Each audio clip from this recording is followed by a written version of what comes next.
I say let's wait till we do that, and then we can probably move. Will they let us? I don't know if they'll let us over there. Right now,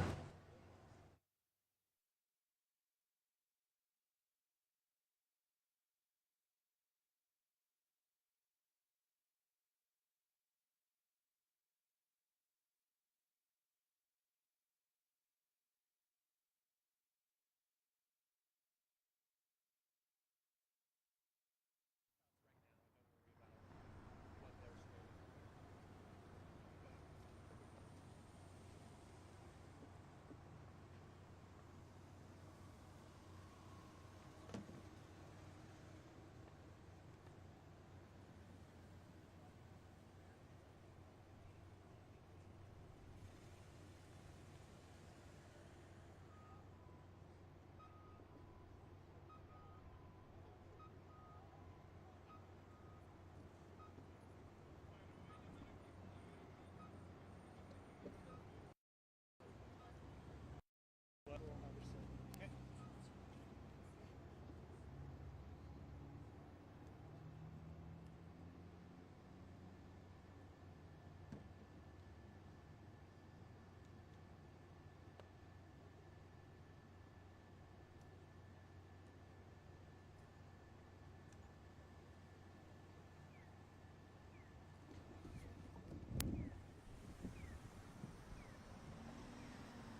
you have just a regular lav, Yeah, you can just do clip that. it. Let's just clip Sorry. it. Yep, no worries. Is it just It's just going to be these two. okay? Okay. So if you just want to clip I'll it, just clip it on right there. Yeah, Perfect. Am I talking to Lincoln? Who am I talking to? I can move a little. I want to talk to Lincoln. Yep, you can. Just 1 second.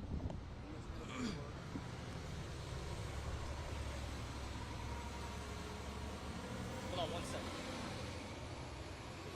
Is that my mic's off, right?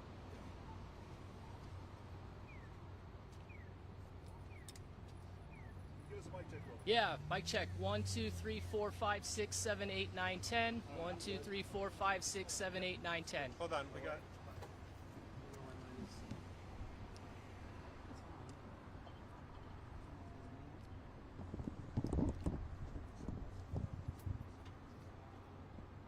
You good, Manuel? Is your mic?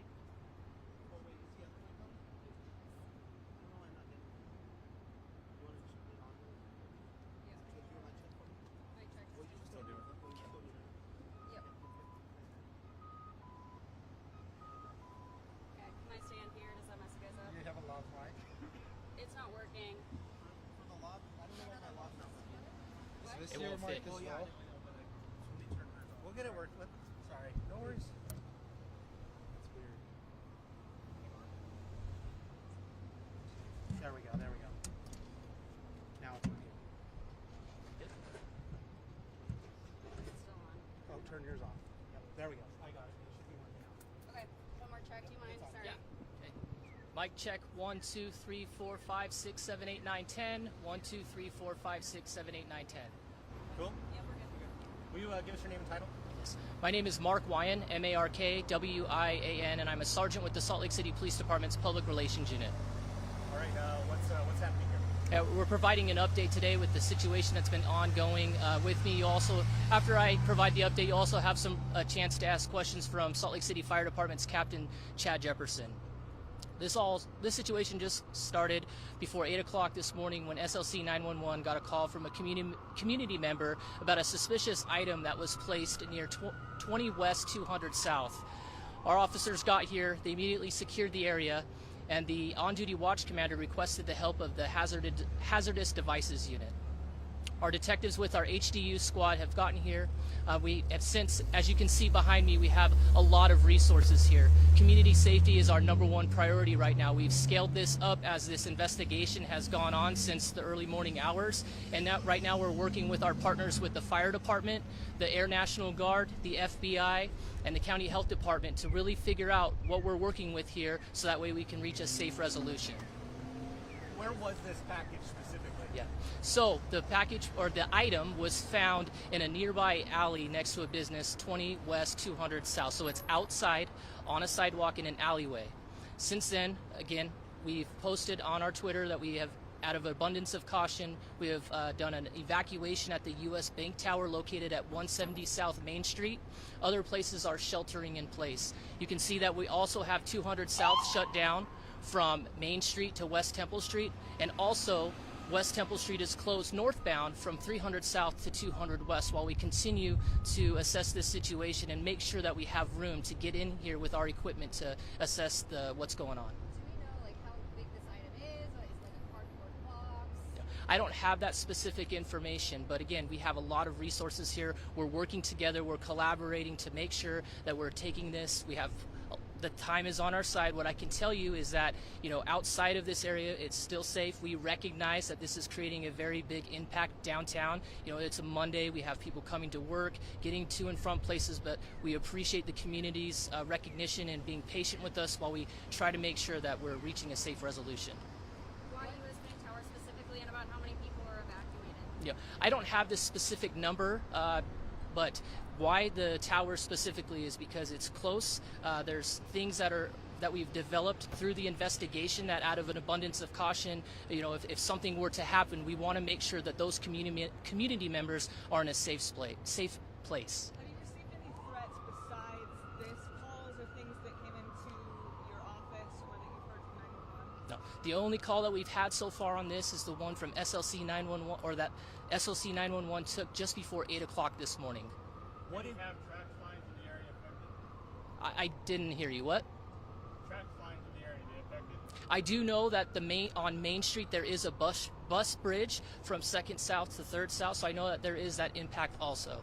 Can you tell us what it is about this item that raises suspicions to bring this amount of resources out? Yeah, absolutely. There's something here that just doesn't seem right, right? It's out of the ordinary, so when we get here, it starts with that initial response with our patrol officers, working with our on-duty watch commander to determine how we need to scale it up or scale it down. Clearly, we have scaled it up because we feel like we need to make sure that we're covering all of our bases, taking that time, utilizing the resources and partners that we have throughout the valley to make sure that we're taking this step by step, piece by piece to reach a safe resolution. Is this at all related to yesterday's incident at the bookstore? You know, I don't have any information or to be able to relate to that. That'll be part of the ongoing investigation. What needs to happen in order to make sure it's safe? Like, do we need to blow this item up, or like, how do we, Yeah. make it safe? Again, I can't talk specifics on how the processes work. We're fortunate to partner with the Air National Guard, the County Bomb Squad, the FBI, the Fire Department to work together collaboratively, that everyone has their own stake in this, to work together to make sure that we're reaching a peaceful resolution. Is it safe to say you don't know what this item is yet? You know, at this time, we're still trying to figure it out. That's why we have the resources here. We'll scale up, we'll scale down based on how the investigation flows. How much longer do we think that This area will be impacted for as long as it takes. Again, we want to make sure that we're doing what we need to keep the priority of community safety at the top of our minds. We recognize that there are impacts, especially as we're going to come into that later afternoon hour where people are now going to start heading home for the day or coming in for evening activities. We would just ask the community to continue to be patient while we work through this. One building evacuated? So far, one building has been evacuated. Can people still get to other buildings by foot through the closure area? No, that's a great question. No, there is no traffic whatsoever on 2nd South from Main Street to West Temple Street. That includes foot traffic and bike traffic. Any kind of traffic, you're not allowed in the area. So if people leave buildings, they won't be able to get back in at this point? At this point in time, correct. And it sounds like some of these businesses had to kind of close down for the day. Yeah, and we recognize that, but again, it's all about safety. We want to make sure the businesses, the community members that are coming down here are safe, and so safety is the utmost priority, and we appreciate them recognizing that. How many buildings are shelters in place, and what does that shelter in place look like? You know, I don't have the number of buildings that have been asked to be sheltered in place. Clearly, you can see where we're working with behind me as far as people and things like that. I don't have that specific. It's just important to recognize that we're taking the steps that we need to make sure that our community members in this downtown area are safe. Are you calling in any other resources, or do you have the people here, the teams that you need? Again, this is a fluid. We've started from the ground up. We have the Air National Guard here, the FBI, the county bomb squad, our HDU squad. So again, we're fortunate to collaborate in the valley to have resources. If there are other resources that we need, they're one phone call away. At this point, can we call this a bomb threat? We are investigating a suspicious item here in downtown. I'll turn the time over to the fire department. Can you give us your name and title? Captain Jefferson, Salt Lake City Fire Department, CHADJEPPERSON. Can you tell us kind of what role you're playing in this and when you were called out? So Salt Lake City Fire Department's role in this is fire suppression and hazardous materials mitigation if needed. At this, as Sergeant Wyan mentioned, we're undetermined on what this is at this point, and so we've got resources on site to handle whatever it may be when it's determined. As far as our response time, I believe I don't actually have the time on when we came out here, but it was shortly after the police dispatch was sent in. We arrived as a suspicious package response. So you're here to make sure that they blows up or catches on fire. Generally, that's what the fire department does. But yes, we're here in kind of as an all hazards response, unknown what this may be or what it isn't. And so we've got resources on scene. We've got about 6 fire apparatus, about 20 firefighters, including medical, fire, and hazmat, to handle basically anything that comes at us with the resources that we've got. And also we're cooperating with the police department, with the 85th CST, and all the other health department that's here. We all work together often, and this is what we're looking at is unknown at this time. Is this something you've done before? You're pretty well able to do this? Yes, this is the fire department's role day in and day out. Whether it's a fire that we're responding to or a medical we're responding to, we generally don't know what we're getting into until we arrive. And so yes, this is kind of what we do on a day-to-day basis. We have the ability to scale up and scale down, as does the police, as for what's needed. And we have partnerships beyond who's here. We've got partnerships in other agencies nearby. This is something we're used to doing. Yeah. How will that affect your resources? So we have cooperative agreements with nearby agencies. At this point, the Salt Lake City is covering its own boundaries. As I mentioned, we've got about 6 apparatus here at this point. And unless another incident were to break out, Salt Lake City can handle what we've got. So at this point, nothing. This might have been a question for earlier, but are there any suspects in terms of a suspicious item? Or are you checking video nearby? So that would be a question for the police department. I don't have any information on that. This is primarily a police department issue at this point because we don't have anything to act on as a fire department. For those living in the area or doing business in the area, what would something like this mean for them if they have any? Just follow what's been given to them as far as road closures.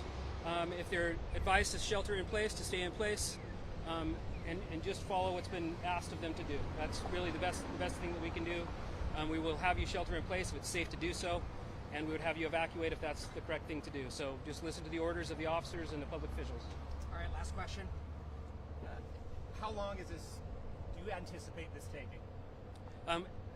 As Sergeant Wyan mentioned earlier, it depends on what unfolds in the investigation. It's hard to mention. It's hard to know what that's going to look like, but it depends on what happens with the investigation, what we find out. Thank you, everyone. Thank you. Thank you. My friend wanted to know why you guys call it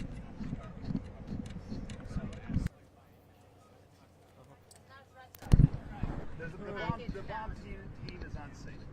That's what it is. Somebody may have left something behind.